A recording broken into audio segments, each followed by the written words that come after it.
Red digital cinema camera versus the Huawei P20 Pro, but you already knew that. I mean, you saw the title, right? Like, that's why you're clicking and watching right now. That thing took me so long to set up that the sun's pretty much setting now. Thought I was gonna have a little bit more time to film. Things always take longer than you expect. Huawei P20 Pro, a ton of you guys requested me to test out this camera. I haven't even heard of this phone until you guys asked me to review it. They don't even sell it in the US, so I had to order it from some weird German website. Had my roommate kind of translate some German for me to try to order this and didn't really know what I was doing. Just after I did all the work and got it, I realized now they're selling it on Amazon here, so great.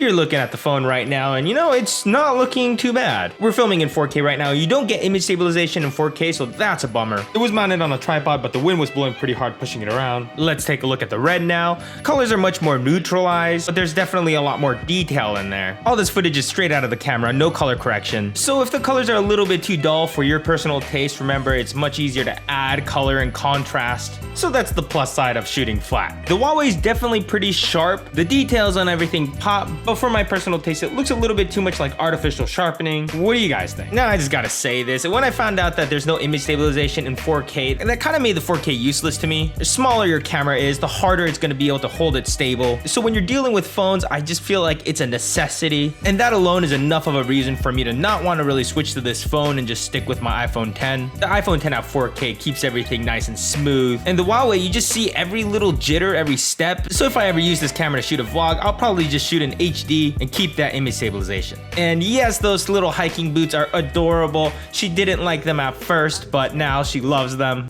This camera's just way too shaky. Sorry for getting sidetracked. Back to the comparison. So right now we have our red 30 to 90 millimeters, all at a T2.0. So now we're gonna do a couple more test shots with it. It's an overcasty day. The Huawei set at a 3x zoom, so you can immediately see a big loss in quality. It's technically still at 4K, but it's a digital zoom, which is never as good as if you could zoom in the lens. Now, if we look at this shot from the red, yeah, that's pretty much a wrap on this video. You guys get the point. Now let's look at a little bit of slow-mo, because who doesn't love slow-mo? If you hate slow-mo, you might be a sociopath. You might want to talk to your psychiatrist about that. Now the Huawei has more frame rate options, even more than the red. So how well does it work? Here's some slow motion samples from the Huawei P20 Pro. I actually think it's so awesome that all these smartphones now are having 120 or 240 frames per second in slow motion. You can ramp this all the way up to 960 frames per second in a very short burst, but to me it doesn't look like real 960 frames per second. For example, if you use software like Twixtor, you can shoot at whatever frame rate and it artificially draws in those frames to make it seem smoother. You can spot this by looking at the tail and the ears. I feel like super slow motion is just so much fun and it just never gets old playing with it. And the slow motion footage out of the P20 Pro, definitely solid, but at the same time, you can't really call this cinematic. Like if you were watching National Geographic or Planet Earth and this shot came up, you'd be like, meh. But the red, on the other hand, just imagine I have a British accent and a less annoying voice, okay? Cue some dramatic music. At this point of the day, the canines partake in their favorite yet deadly activity. It's called the fetch, where their natural hunting instincts are unleashed. Their master launches their squeaky prey into the distant unknown. The moment the target is released, the canines rush after it at lightning speeds, all the way into the ice-cold water. Okay, maybe it wasn't ice cold, cold enough to where you would put your toe in there and be like, whoa, that's pretty cold. They return the prize to its rightful owner, and then they do it again, and for some reason they find this amusing. There's a bunch of skunks here trying to haunt us. You thought we had gotten away clean, but on the drive back it became very apparent that somebody probably took a jog through a skunk's nest. Her room smells so bad. Apparently, tomato soup is supposed to help absorb the smell. I went on Google for like 2 minutes to research this tomato sauce remedy. Turns out it actually barely works, it's more of a myth.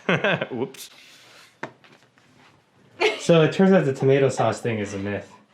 Oh. But back to it, you guys get the point. It's not about the resolution or what's on the spec sheet, it's more about this versus this. So what do we learn today? A cinema camera that costs a fortune is better than a camera phone, even if it has 3 lenses. Was that obvious? Are you gonna complain now that this was a totally pointless video and you didn't learn anything? Well, how about I teach you a little something about these nuts? These nuts. I don't know what you were thinking, you weirdo. Harvard University did a huge study where they followed 120,000 people for over 30 years. I mean, they started this study back in the days of Led Zeppelin. Quick moment of silence. I mean, how do you even keep track of 120,000 people for 30 years? I can't keep track of my keys for a day. They categorized everybody into 6 different groups, people that don't eat any nuts all the way up to people that eat nuts every single day. And what did they find out? The more nuts they ate, the less likely they were to die during that 30-year study. Oh. It's got the good cholesterol, lowers the bad cholesterol, antioxidants, all that good science, nutrition stuff that you don't really care about, but you kind of want to live longer and be healthy, so that's why you're going to force yourself to eat some nuts. They even suggest that eating nuts regularly can be just as beneficial to your life expectancy as running 4 hours a week. I just ran like 2.5 right there. Now, there's a lot of people out there that say, oh, it's high in fats, it's gonna make you chubby. You could just tell them to shut up. They've done a ton of studies to see if nuts will actually make you gain weight, and they all say no. Because nuts are also very high in fiber and protein to make sure that you stay full longer and you get those gains, bro. Cover my shirt. I'm gonna work out. So next time you're at the store, pick up some nuts, preferably unsalted because you want to lower that sodium intake, keep that blood pressure nice. And hopefully you think, oh, I'm so glad I watched that potato jet video. That was totally not a waste of 8 minutes. So let's get back to camera stuff. Obviously a phone is never gonna be able to compete with a cinema red camera that's decked out. But what if you strip down the red, just put like a little basic lens on here and just shoot like normal stuff? Like if we were to document simple things like the dog's first time seeing a Roomba.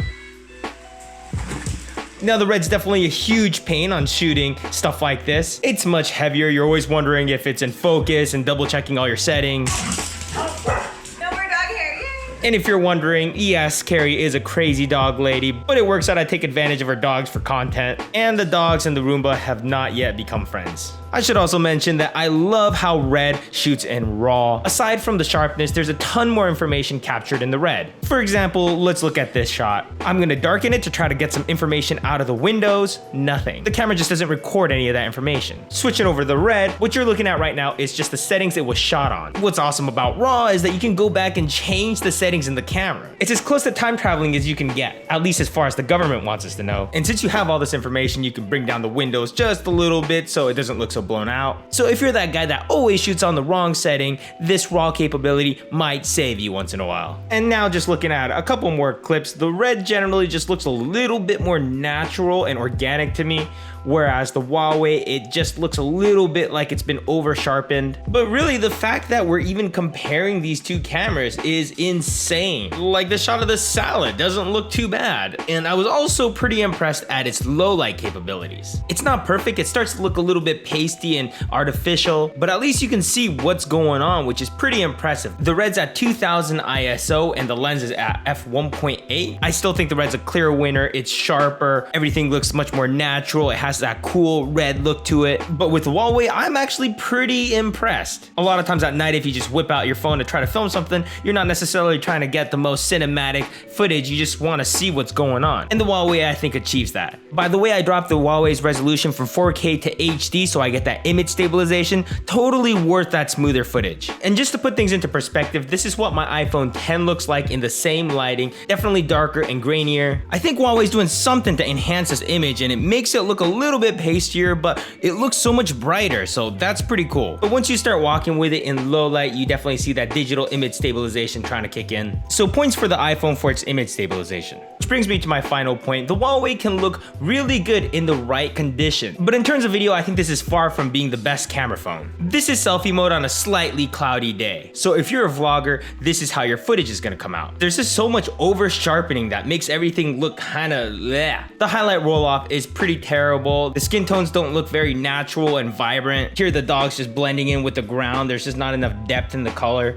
To me, it kind of feels like they were just aiming for high numbers on a spec sheet, but they left out a lot of crucial things that make a video look really nice. Putting it side by side with my iPhone again, the iPhone 10 just looks a whole lot more natural. The Huawei, it just kind of looks like someone put a really bad Instagram filter on it. But I kind of want to know what you guys think. Do you guys agree with me? Do you guys think that Huawei looks better? I feel like they put a lot of focus into the camera for photography and stills, which is awesome, but they kind of just like were like, meh, for for the video. I still prefer the Galaxy and the iPhone over this. But the still camera on this is pretty interesting, I must say. Like, they've done some innovative stuff. Like here, they can see that it's food. So they put the settings on it for food like nuts. They still have a little ways to go for video, but I must say I am very interested to see what kind of stuff they do in the future. That's all I got for you guys. Thanks so much for watching, and also thanks for recommending this camera to test out. It's been interesting for sure. And I gotta go clean all these nuts off the ground, so.